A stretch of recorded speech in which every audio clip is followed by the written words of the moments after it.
David vs Goliath, la victoire chic par la foi, un miracle divin révélé.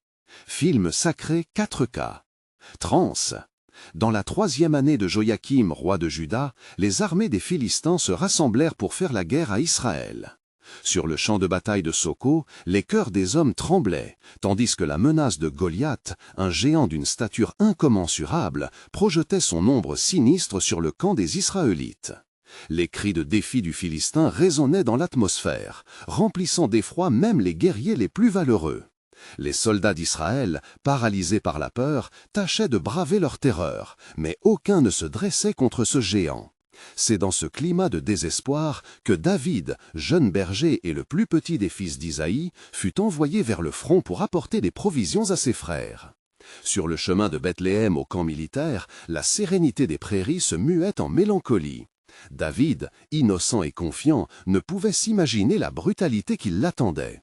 Sa foi en l'Éternel illuminait son cœur, le rendant étrangement fort au milieu de l'angoisse ambiante. À son arrivée, il fut frappé par l'effroi qui habitait les visages de ses frères. Lorsqu'il entendit la voix tonitruante de Goliath défiant les armées d'Israël, quelque chose se leva en lui. L'innocence juvénile de David contrastait avec la panique généralisée. Il s'avança vers ses frères, ne comprenant pas pourquoi les hommes de Dieu vacillaient face à l'ennemi du peuple d'Israël. « Pourquoi avez-vous si peur? Ce Philistin n'est qu'un homme, rien de plus que du vent, s'écria-t-il avec un cœur ardent, Ces paroles furent accueillies avec mépris, moquerie et même de l'incrédulité. Mais à l'intérieur de David, la foi jouait une mélodie puissante, une assurance de la protection divine qui l'avait préservé face aux lions et aux ours. Quand il se présenta devant Saül, le roi fit preuve de scepticisme. « Jeune homme, tu ne peux pas te battre contre ce géant, il est un homme de guerre depuis sa jeunesse, dit Saül, scrutant l'inexpérience de David. Mais l'étincelle de foi dans les yeux du berger était indéniable. « Avec l'Éternel à mes côtés, je ne crains rien. Goliath tombera comme les bêtes sauvages que j'ai terrassées, affirma-t-il. Sa détermination brillait comme le fer au soleil. Saül, voyant la passion et la conviction de ce jeune homme, lui permit de se battre, bien que réticent. Au lieu d'une armure, David choisit de prendre sa fronde et 5 pierres lisses du ruisseau, symbolisant sa dépendance totale à Dieu plutôt qu'à des armes. Le sentier vers le champ de bataille était pavé d'une énergie sombre. David marchait, non pas en dépit de la peur, mais en la défiant, son cœur battant au rythme des promesses divines. Alors qu'il approchait du géant, les cris de Goliath s'élevaient plus fort, défiant le nom de l'Éternel. Dans ce moment de tension isolée, David leva la fronde, une détermination farouche habitant son cœur.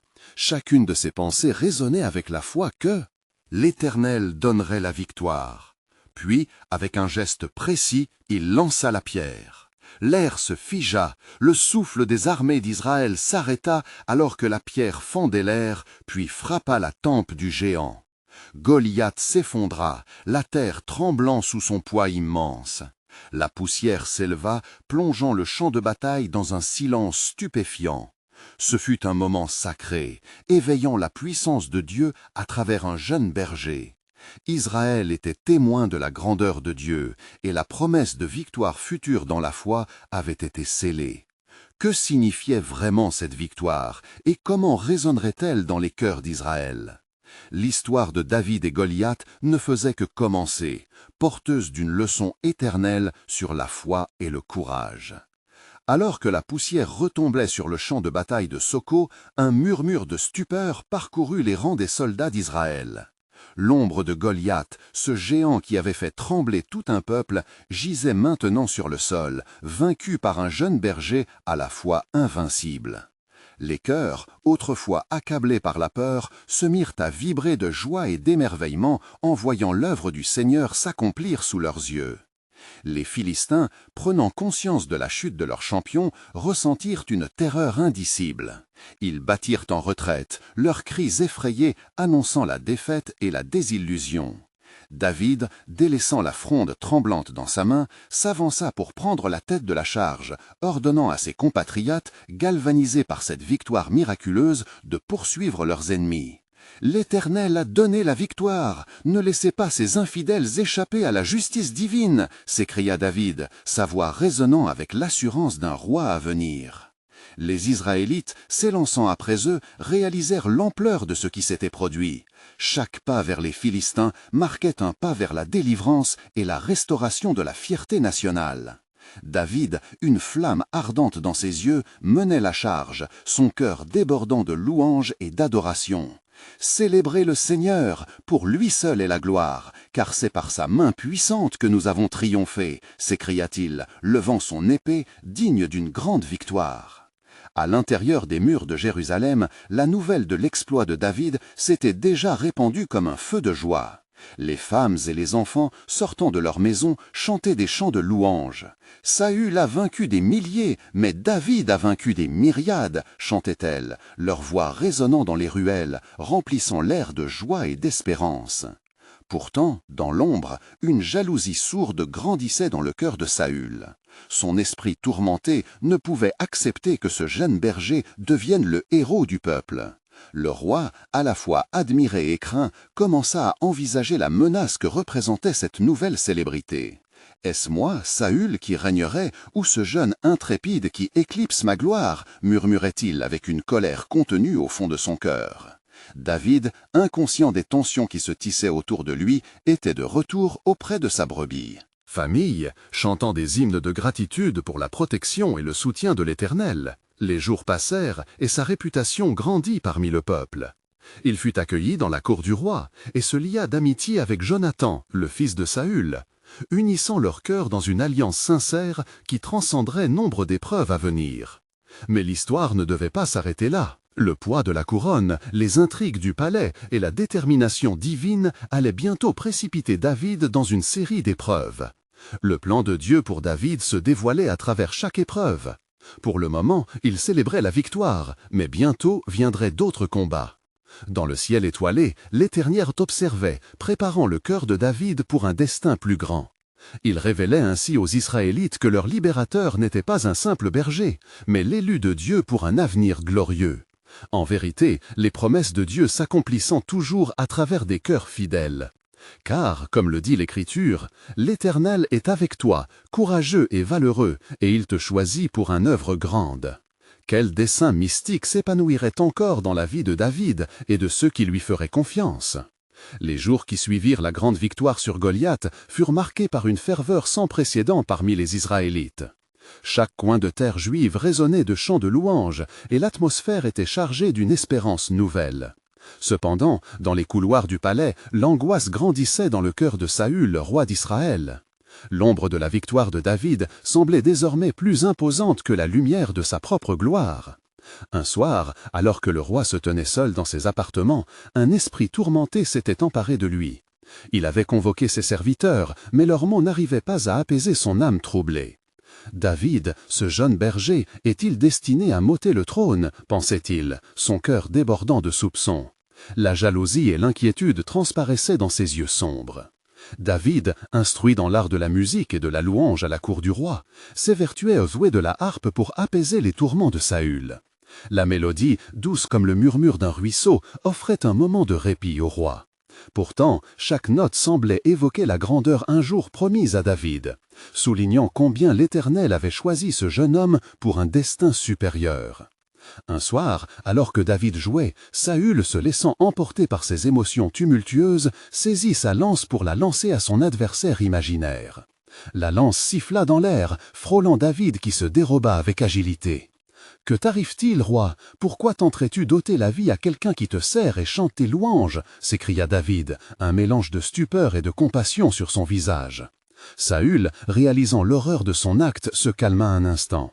Mais cette paix fut éphémère, car il se leva à nouveau, consumé par la rage et la peur d'être surpassé. Le regard de Jonathan, son fils, s'enflamma de sa haine. Souci lorsqu'il vit la tempête d'émotions de son père. « Mon père, ne fais point de mal à cet homme, car il a risqué sa vie pour nous, » implora Jonathan, se tenant entre les deux hommes, cherchant désespérément à établir la paix. Peu à peu, David gagna le cœur du peuple, mais la loyauté de Jonathan l'attira inéluctablement dans les intrigues du palais. Une nuit, ils se rencontrèrent en secret dans un champ. « Mon ami David, je crains pour ta vie. Mon père a des sombres desseins. Le roi est consumé par une jalousie qui le détruit, » confia Jonathan, la voix tremblante de peur. David écouta en silence, le poids de l'angoisse de son ami pesant sur son cœur. « Quoique ma destinée semble sombre, je me confie au Seigneur. Je sais qu'il m'a choisi pour un but. Je ferai confiance à celui qui voit au-delà de ces jours sombres, » déclara David avec assurance, sachant qu'il était sous la protection de Dieu. Alors que les jours avançaient, l'opposition contre David s'intensifiait. Il fut contraint de fuir et de se cacher dans des grottes, luttant non seulement contre des ennemis extérieurs, mais aussi contre la trahison d'un roi qui ne pouvait supporter de voir son propre héritage menacé. Dans les profondeurs de ces cavernes obscures, David se souvint des promesses de l'Éternel. « Même quand je marche dans la vallée de l'ombre de la mort, je ne craindrai aucun mal, car tu es avec moi, » chantait-il, sa voix résonnante contre les murs de pierre comme un doux écho du ciel. Alors que les trompettes du royaume sonnaient pour annoncer une nouvelle guerre, l'Éternel préparait déjà la sortie de David vers un destin qui dépassait tout ce qu'il pouvait imaginer. Car une divine révélation attendait celui qui s'accrochait à la promesse divine. « Et voici, votre roi viendra à vous, humble et monté sur un âne, » se murmuraient les anciens dans les ruelles. Ils attendaient ce jour où David réclamerait son héritage, un héritage qui promettait paix et restauration à tout Israël. Comment Dieu révélera-t-il son plan infaillible au travers des plans des hommes? David errait dans les montagnes, fuyant la rage de Saül, les pensées noires et l'angoisse pressant son cœur. Les jours se succédaient et la lumière du soleil peinait à percer l'obscurité qui l'entourait. Chaque souffle témoignait de l'angoisse d'un homme traqué, mais aussi de la détermination d'un futur roi. Dans la solitude des cavernes, David se remémorait ses jours passés, lorsqu'il chantait des psaumes au milieu des brebis. Il se leva et avec sa lyre, il composa un nouvel hymne, un cri de son âme envers l'Éternel. « Ô mon Dieu, en toi je mets ma confiance, sauve-moi des griffes de mes ennemis. » Chaque note portait le poids de ses peurs, mais aussi l'espoir d'un plan divin. Des rumeurs circulaient parmi les Israélites. Ils parlaient d'un homme vaillant, devenu un héros aux yeux du peuple, qui avait vu le cœur tendre et la foi indéfectible de David. Dans les bouches des gens, son nom prenait de l'ampleur, comme un feu vorace. Mais dans le cœur de Saül, cette montée en puissance ne faisait qu'intensifier ses délires. La jalousie se transformait en obsession. Lorsque Saül reçut l'information que David était caché à Adullam, une colère bouillonnante s'empara de lui. « Amenez-moi cet homme !» ordonna-t-il avec une voix tonitruante. Il rassembla ses troupes, féroces comme des lions enragés, prêts à abattre celui qu'il voyait comme une menace pour son royaume. Le roi était persuadé que seule la mort de David pouvait apaiser sa tourmente. Mais pendant ce temps, des hommes fidèles répondirent à l'appel de David, s'ayant autour de lui, le rejoignant dans sa cachette. « Nous t'adorons, David, pour ta force et ta foi, dirent-ils, et même dans l'incertitude, l'espoir s'ancora dans leur cœur affligé. » Ces hommes étaient des vaillants, des désespérés qui cherchaient un nouveau chef, une lumière dans la nuit de la tyrannie de Saül. Un jour, alors que David et ses compagnons planifiaient leur fuite, une nouvelle bouleversante arriva. « Le roi a ordonné ta capture, mais nous sommes avec toi » déclaraient-ils, leur visage résolu illuminé par la lumière d'un espoir commun. David, en écoutant leurs paroles, se rappela la voix de l'Éternel, lui murmurant que son règne serait établi. « Rassemble tous nos hommes, nous devons nous préparer » déclara David avec une fermeté renouvelée. Privé de peur, sa voix résonna comme une cloche d'espoir dans l'obscurité de la grotte. « Si Dieu est pour nous, qui sera contre nous ?» Bientôt, les troupes de Saül approchèrent. David, comme un aigle prêt à prendre son envol, chercha le chemin de la sagesse divine. Un abandon rendu possible par la foi, il se rendit compte que ce qu'il vivait n'était pas qu'une simple lutte pour sa survie, mais un combat pour le royaume promis. Au même moment, une voix intérieure, douce mais ferme, murmura à son cœur. « Rappelle-toi, David, l'Éternel te guide, même dans les ténèbres. » Finalement, alors que les premiers rayons de l'aube perçaient lentement l'horizon, David leva les yeux. Il savait que son futur ne dépendait pas des machinations d'un roi inquiet, mais des promesses de Dieu. « Celui qui a commencé une bonne œuvre en moi l'accomplira jusqu'au jour de Jésus-Christ, » se dit-il, un sourire éclatant et paisible se dessinant sur son visage, convaincu que son heure viendrait. Et de là, dans les profondeurs des cavernes, une sérénité inébranlable jaillit dans l'âme de David. Quand cela arrivera-t-il? Quand l'Éternel dévoilera-t-il son dessein? Alors les murmures des ancêtres résonnèrent à nouveau dans son esprit. Celui qui est comme un chêne au milieu d'un désert ne craindra pas. Sa foi scintillait dans la noirceur, et son cœur battait au rythme du plan souverain de Dieu. Et vous saurez que je suis l'Éternel, je m'établirai au milieu de mon peuple, était la promesse clé qui guidait ses pas. Comment se déroulera le chemin vers la lumière? D'un règne glorieux si tout semblait s'effondrer autour de lui. Les ombres des collines s'élevaient, tandis que David et ses hommes se préparaient à affronter le défi imminent, l'atmosphère chargée d'une tension électrique. La présence des soldats de Saül se faisait toujours plus palpable, les murmures des arbres et le vent portaient une promesse de tempête. David, les yeux scrutant l'horizon, savait qu'une confrontation était inévitable.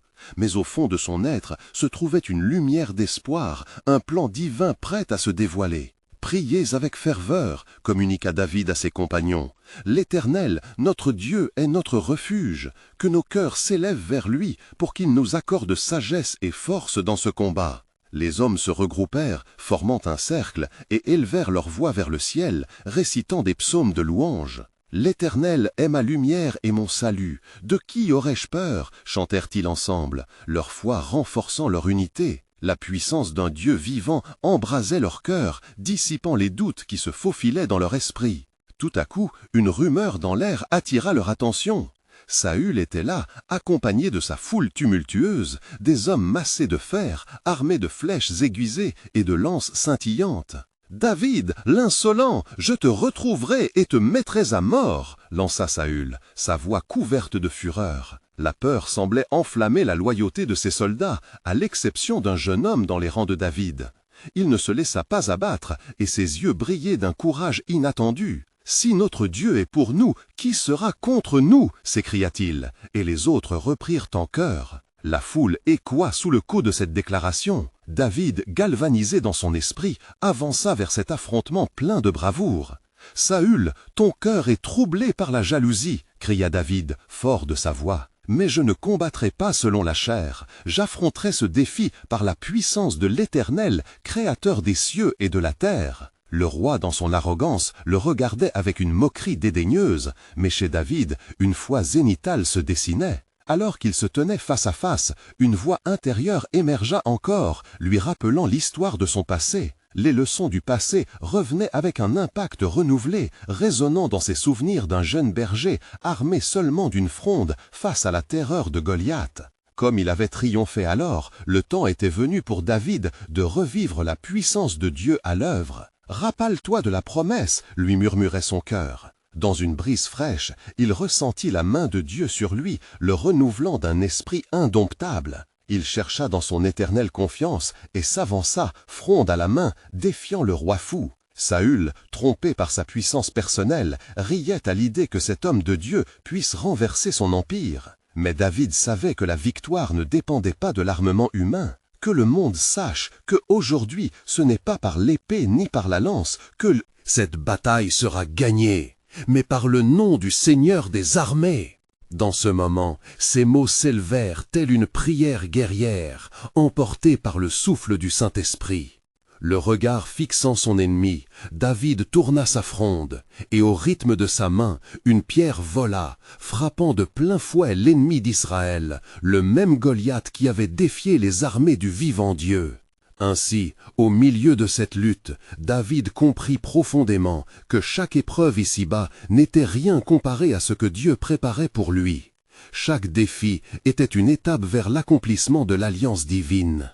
Dans la victoire sur ses ennemis, il ressentit un puissant éclat du plan souverain de Dieu qui s'installait lentement dans son cœur. Et il se souvint de cette promesse. « Et vous saurez que je suis l'Éternel, je suis pour vous, même dans les tempêtes. » Ce qui semblait être un moment de désespoir était en réalité le début d'un triomphe glorieux, affirmant que le projet de Dieu s'accomplira malgré qui s'y oppose. La pierre s'écrasa sur le front de Saül, mais ce n'était pas simplement un choc physique. C'était un moment où les cieux et la terre se rejoignaient dans l'accomplissement d'un dessein éternel. Les murmures de l'assemblée se turent instantanément, une onde d'incrédulité glissant parmi les soldats de Saül. David avait osé frapper, et avec lui, l'Éternel avait agi. La chute de Saül dans son arrogance entraîna la dislocation de ses troupes, ses hommes s'agitant dans un désordre chaotique, perdant confiance en leur roi, dont la fureur ne pouvait désormais plus les galvaniser. David, dans sa force, n'avait pas seulement changé le cours d'une bataille, mais avait également doucement porté les promesses de Dieu à la lumière du jour. « Avancez, hommes d'Israël, l'Éternel est avec nous !» s'écria David, alors que les rangs se reformaient derrière lui. Les cris de victoire s'élevèrent, comme une clameur avivée par le souffle divin. Les hommes de David, encouragés par là où ils voyaient l'irruption du ciel sur la terre, chargèrent avec la vigueur d'une armée qui avait goûté à la victoire divine. Mais, dans son cœur, David savait que la lutte n'était pas terminée. Il ressentait le poids de la mission qui était à accomplir. Chaque visage qu'il voyait, tandis qu'il avançait, représentait non seulement un homme, mais un avenir placé sous la protection d'un Dieu vivant. Juste avant que la lumière du jour ne décline, Saül, enragé et blessé, rassemblait encore ses dernières forces pour se venger. Lorsque Saül s'élança, une rage de fureur foudroyante dans ses yeux, David, maintenant aguerri par la prière et la puissance de Dieu, prit un instant pour envisager son adversaire. En lui, la compassion lutta contre la colère. « Saül, regarde ce que ta jalousie t'a amené à devenir !» cria-t-il. Mais Saül ne cherchait plus qu'une seule chose, la destruction de celui qu'il voyait comme son rival. Une ombre passa furtivement dans l'esprit de David. Saül avait autrefois été oint par l'Éternel. Et pourtant, ce roi se tenait maintenant comme l'ennemi d'un avenir que Dieu avait promis. Poussant un cri de défi, David, empreint de la dignité de l'élection divine, saisit sa fronde une fois encore. Mais, cette fois, au lieu de se concentrer sur la haine, c'est l'amour inconditionnel de Dieu qui le motivait. L'Éternel ne cherche pas seulement ici une victoire, mais une réconciliation pour son peuple. Quand il lança la pierre, une voix douce mais ferme l'arrêta. « David, souviens-toi de ma promesse. C'est en restant ancré dans la parole que tu feras vibrer la terre de la victoire. » À ce moment, la pierre toucha Saül, non pas avec un but meurtrier, mais pour briser l'illusion de sa souveraineté. Dans un instant de silence, le roi tomba, son cœur lourd de regrets pour la rupture de son alliance avec Dieu. Les troupes de David, maintenant galvanisées par cette victoire inespérée, perçurent un changement dans l'atmosphère. Une lumière brillante enveloppait David, et il savait que ce qu'il avait vécu était un acte non seulement de force, mais de grâce divine. Alors qu'il poursuivait les ennemis d'Israël, David cria avec force, « Nous avons vu la main de Dieu dans nos vies, souvenez-vous de ce jour, souvenez-vous de sa promesse. » Mais au plus profond de son être, alors que les cris de victoire résonnaient, une nouvelle certitude se frayait un chemin. Que celui qui a été oint par l'Éternel, même dans le désespoir, puisse voir l'horizon de la rédemption. Et ainsi, la nuit tombait sur cette terre, mais avec elle brillait une étoile nouvelle, un espoir de renouveau, une promesse faisant écho dans les âges. Et voici, le Seigneur a dit, « Je fais tout nouveau ». Ce qui semble être une fin peut être le commencement d'un nouveau début. La nuit était tombée, laissant un voile d'obscurité sur la vallée où la bataille avait fait rage. David, couronné de la lumière divine, s'avançait avec prudence, une lueur d'espoir illuminant son visage marqué par la fatigue. Ces hommes, exaltés par la victoire, murmuraient des chants de louange à l'Éternel, mais une préoccupation persistait dans son cœur. « Qui succédera à Saül ?» se demanda David, tandis que les murmures des soldats résonnaient à travers la nuit. Saül, le roi déchu, gisait sur le champ de bataille, une figure tragique qui avait une fois porté l'onction de Dieu.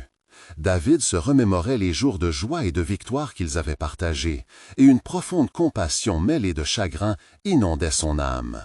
Soudain, une voix s'éleva au-dessus du tumulte. « David, fils de Jessé, tu es appelé à porter le fardeau d'Israël.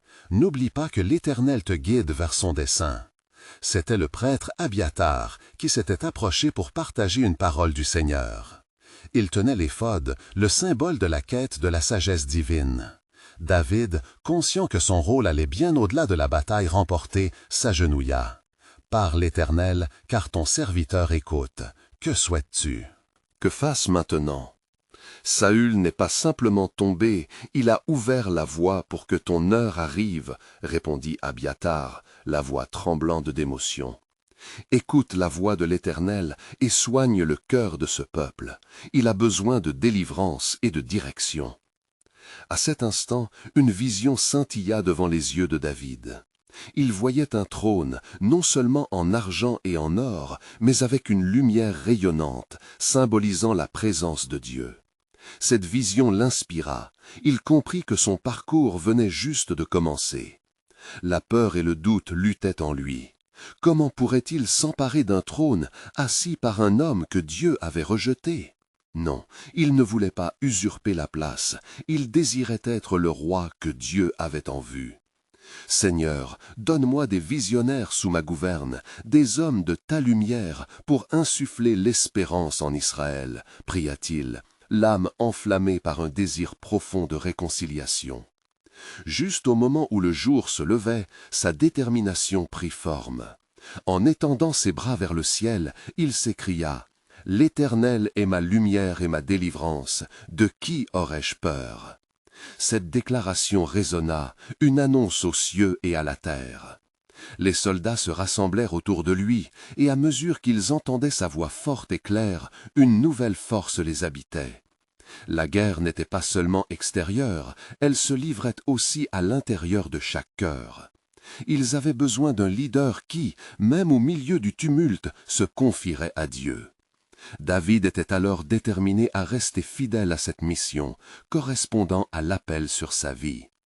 Rassemblons-nous pour honorer ceux qui ont donné leur vie pour le peuple de Dieu, et n'oublions jamais le prix du péché et de la rédemption, proclama David, la voix rauque mais pleine de passion.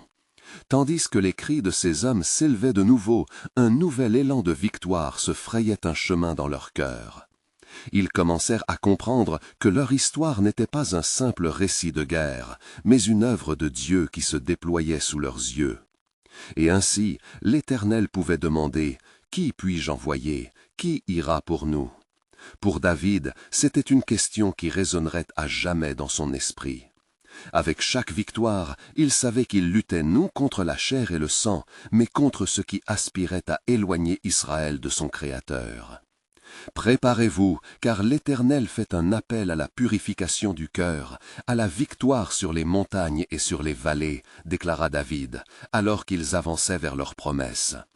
Et voici, vous serez ma lumière parmi les nations.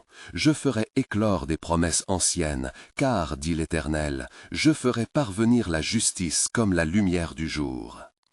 Les premières lueurs de l'aube se glissaient à travers les ombres de la vallée, illuminant les visages fatigués, mais déterminés des hommes rassemblés autour de David. La musique des chants de louange continuait à élever leurs esprits, mais peu à peu, un murmure de crainte s'installa parmi eux. Car même en ayant triomphé de Saül, une menace rôdait encore dans l'obscurité, une résonance profonde, ancienne et malveillante. « Qui cherchera à occuper le trône ?» demanda un soldat du fond de la foule, brisant le respect du silence. David, entendant la question brûlante dans l'air, tourna son regard vers la mer de visage sceptique. « Craignez-vous que Saül soit le dernier d'Israël à porter le couronnement ?» leur demanda-t-il, sa voix riche de gravité. Les hommes échangèrent des regards, la peur s'insinuant dans leur cœur. David savait que cette bataille était loin d'être terminée. Le véritable défi se trouvait non pas contre un roi vaincu, mais contre les fantômes de la crainte et du désespoir. « Écoutez, poursuivit David, les bras étendus pour rassembler leur attention.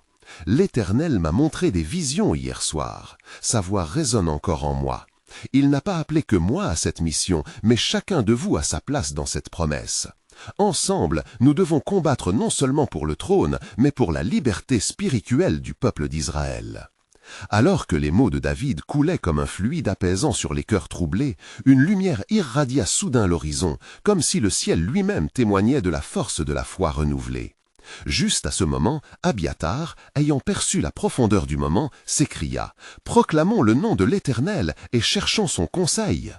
Avec un consensus silencieux, David se mit en prière. Son esprit s'élevait vers le ciel, implorant « Éternel, donne-nous la sagesse pour discerner l'ennemi qui se cache dans l'ombre. Que nos cœurs soient unis dans le but que tu écris pour Israël. » Au même instant, une ombre, fugace mais perceptible, passa sur le camp. Une silhouette s'approchait, y mettant gravité et tension. C'était un messager, le visage pâle et l'esprit hagard. « Mon roi, des nouvelles d'en haut de la vallée. Un clan s'est levé pour revendiquer le trône de Saül. Ils ont proclamé un roi sur Israël. » Un frisson traversa la foule, alors que l'écho du conflit était sur le point de renaître. David, conscient que la victoire n'était pas simplement un fait historique, mais une continuelle dépendance à l'Éternel, saisit le moment. Qu'il en soit ainsi, que le sang d'Israël ne soit pas en vain. Nous devons nous battre non pas pour un homme, mais pour notre Dieu, pour sa gloire et pour ce que nous savons être véritable. Le messager, cependant, continuait avec une angoisse croissante. Il murmure des menaces de guerre, se lie comme des serpents dans l'ombre, prêts à abattre celui que Dieu a choisi. David se tourna de nouveau vers ses hommes. L'angoisse soudaine dans l'air était palpable, mais cela ne servait à couver la flamme de son appel divin. Ne craignez rien, nous avons déjà vu l'Éternel agir, même devant des géants. Rappelez-vous Goliath. Il n'y a rien d'impossible pour notre Dieu. Avec lui, nous ne fuirons rien. Alors que l'écho de sa voix s'élevait dans la vallée, il leva son épée, la désignant comme un symbole de la promesse divine. Les murmures s'apaisèrent, et quelque chose de beau, d'inexplicable se leva dans les cœurs épuisés, l'espoir. La lutte était maintenant proférée comme un acte d'adoration. Souvenez-vous des paroles d'Ésaïe. « N'aie pas peur, car je suis avec toi. Ne regarde pas autour de toi avec inquiétude, car je suis ton Dieu. Je te conforte, je te secoue et je te soutiens de ma main droite. » s'exclama David, imprégnant leur détermination d'une nouvelle vigueur. Et ainsi, en ces premiers rayons de lumière, une nouvelle alliance se forma. David était à la fois le roi et le berger, conduisant son peuple non seulement par la force, mais par la foi. « L'Éternel attendra, » murmura David, ressentant un mouvement dans son esprit, « et j'enseignerai ce chemin. Car lorsque l'Éternel fait appel, qui osera répondre autrement ?» La réponse était déjà dans leur cœur, se préparant à marcher vers une nouvelle réalité, proprement orchestrée par le divin. Et à ce moment, le silence pesant fut brisé. Le Seigneur parlait, et chacun savait qu'un tournant se préparait. Prenant une inspiration, David se demanda dans son âme si c'était là que Dieu les menait, vers un livre qu'il écrivait depuis l'éternité, débutant cette nouvelle période de leur histoire. Car le plan de l'Éternel se déploie encore, et il nous appelle, déclara David, la voix claire et forte encore résonnant parmi eux. 3 fois, j'entends l'écho de son appel, et déjà de grands miracles se révèlent. Et je le proclame, regardez les cieux, et vous verrez les promesses en préparation. La clarté du matin s'éclaircissait peu à peu, et avec elle, le tumulte des pensées du cœur de David. Alors que ces hommes se regroupaient, un vent frais dansait autour d'eux, apportant avec lui une promesse d'urgence divine. David, sentant cet appel mystérieux s'élever dans son âme, chercha une nouvelle stratégie pour faire face à la menace qui pesait sur le royaume. Le messager avait apporté plus qu'une simple nouvelle. Il avait suscité en David l'ardente nécessité d'une unité encore plus forte, d'un engagement renouvelé envers l'Éternel. Ce n'était pas seulement la lutte pour un trône, mais une guerre spirituelle contre les esprits de division et de désespoir qui cherchaient à confondre le peuple de Dieu. Et tout à coup, alors que David réfléchissait, une pensée claire et puissante s'imposa à lui. Si les hommes de Dieu n'ont pas confiance en leur roi, comment peuvent-ils être vainqueurs? Ces mots résonnaient en lui comme une lumière dans l'obscurité. Il savait qu'un roi doit inspirer et fortifier son peuple dans les moments de faiblesse. « Mes frères !» s'écria-t-il, à la fois passionné et fervent. « Ne laissez pas la peur vous submerger. L'Éternel n'est-il pas notre refuge et notre force, un secours qui ne faillit pas dans la détresse ?» Ces paroles formaient un bouclier contre la peur, et les hommes, entendant la vérité contenue dans sa voix, commencèrent à se rassembler autour de lui, le regard à la fois fervent et désireux de se battre pour une cause plus grande. Les hommes de David, galvanisés par son appel, levèrent les mains vers le ciel. « Éternel, guide-nous dans cette lutte !» crièrent-ils ensemble. C'était un puissant moment de communion, une déclaration de foi renouvelée face aux ténèbres. Par ce cri collectif, ils se préparaient à regarder vers l'avenir, à affronter l'ennemi qui se tenait devant eux. David s'éloigna un moment, s'isolant pour prier à nouveau. Il se souvenait des paroles de l'Éternel données à Josué. « N'aie pas peur et ne sois pas troublé, car je suis avec toi partout où tu vas. » Ces promesses figuraient sur ses lèvres. « Ô Éternel, si tu es avec nous, qui peut être contre nous ?» Il ressentait une poussée d'énergie divine, une force qui le remplissait d'assurance. Mais le bruit provenant de la vallée, un reflet des clameurs de l'ennemi, ne pouvait être ignoré. Les cris des guerriers s'élevaient, le défi à affronter le roi nouvellement proclamé résonnait dans l'air. David savait qu'il devait agir rapidement, car chaque seconde perdue ravivait les flammes de la peur parmi les siens. « Je vous demande de chercher l'Éternel parlé par les prophètes, déclara David, encouragé par la foi en leur combat.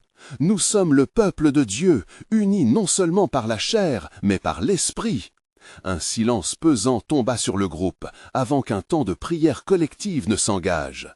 Chacun, implorant son cœur, chercha la divine direction pour ce combat. Dans cette atmosphère chargée de ferveur, une voix se leva dans la foule. C'était Abigail, l'épouse de David, une femme de sagesse et de discernement. « Mon roi, si l'Éternel est avec nous, alors ne craignons rien, mais n'oublions pas d'agir avec sagesse. » Sa voix claire flottait dans les airs, soutenue par l'Esprit Saint.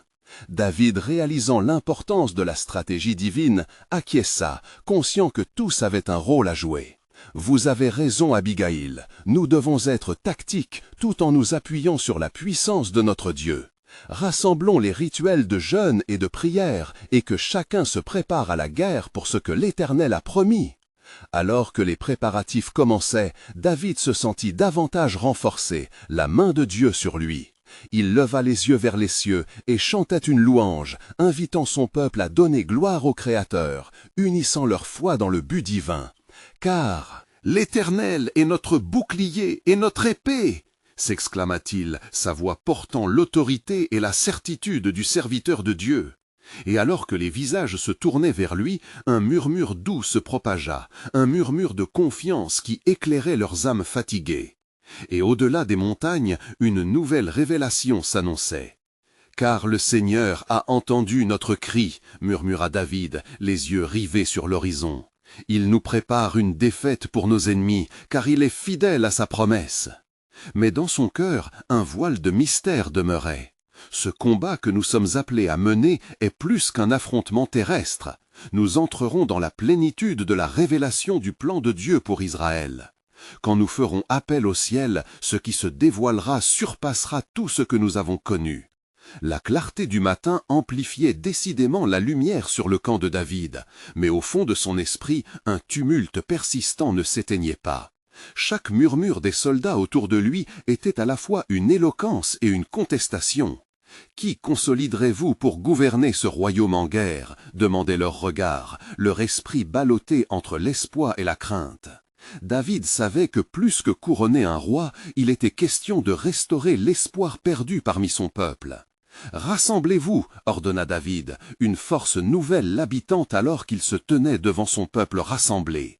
La vallée, témoin des luttes passées, semblait elle-même vibrer à l'unisson avec l'assemblée. L'Éternel a promis d'être notre défenseur, et nous allons revendiquer cela ensemble. Les cœurs, pesants comme des pierres, commençaient à s'alléger, attirés par l'étincelle de foi dans son regard. Alors que les soldats de David s'approchaient, un groupe de conseillers apparut.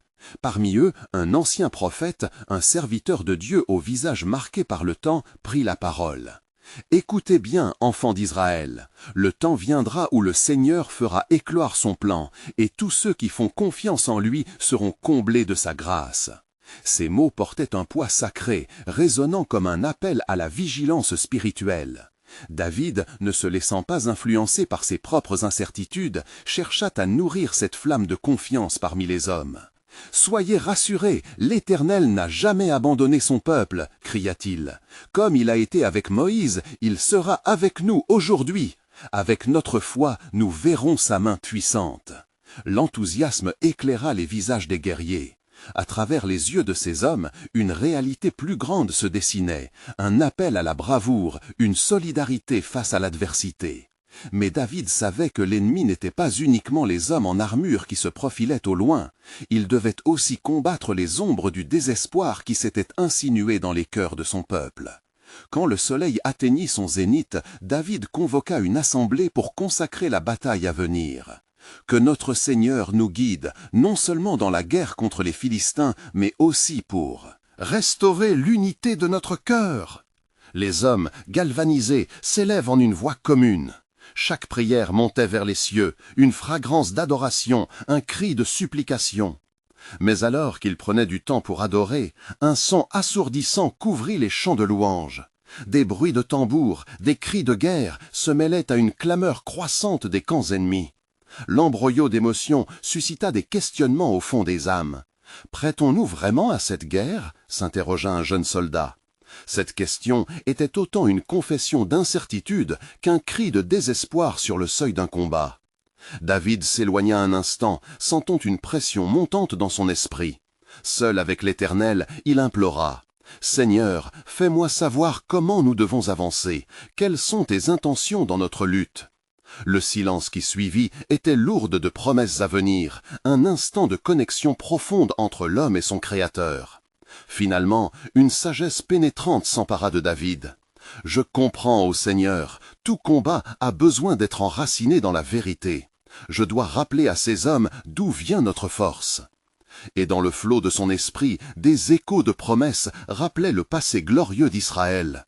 La libération de l'Égypte, le passage à travers le désert, tant de combats remportés par la foi. « Rassemblez-vous à nouveau !» tonna David dans le tumulte, sa voix forte et claire comme le jour. La victoire n'est pas l'aboutissement d'une bataille, c'est le témoignage d'une foi acharnée. Sur cette déclaration, les cœurs se soulevèrent, et le souvenir des victoires passées a ravi les guerriers. Les hommes de David, galvanisés par les réminiscences, se redressèrent de tout leur être. La détermination brilla dans leurs yeux, tandis qu'ils répétaient les mots de leur roi. « L'Éternel est notre lumière, notre force, nous ferons face à nos ennemis. » Et alors que David levait son épée, un cri de victoire émana de la foule, un cri qui remonta vers le ciel en une déclaration d'espoir. Au-delà des formes de guerre se dévoilait un plan, une révélation du Fils de Dieu qui attendait son heure. Écoutez les paroles d'Ésaïe. « Car je connais les pensées que j'ai pour vous, dit l'Éternel, pensées de paix et non de malheur, pour vous donner un avenir et de l'espérance. » Cette promesse s'était imprégnée dans leur cœur, insufflant à chacun une assurance indéfectible que Dieu avait un dessein non seulement pour David, mais pour tout Israël. Ainsi, la tension croissante se mêla à la grande certitude. Non seulement ils allaient combattre un ennemi extérieur, mais ils allaient également se battre contre les doutes intérieurs, les craintes qui pouvaient étouffer leurs espoirs. Alors que le bruit de la bataille s'intensifiait à l'horizon, une aperçue nouvelle s'annonça dans les cœurs des hommes rassemblés. David était prêt à se battre, mais plus encore, il était prêt à dépendre du plan souverain de Dieu. Que sera notre victoire sur ces champs? Les murs de Jéricho sont tombés par la foi, non par la force, cria-t-il.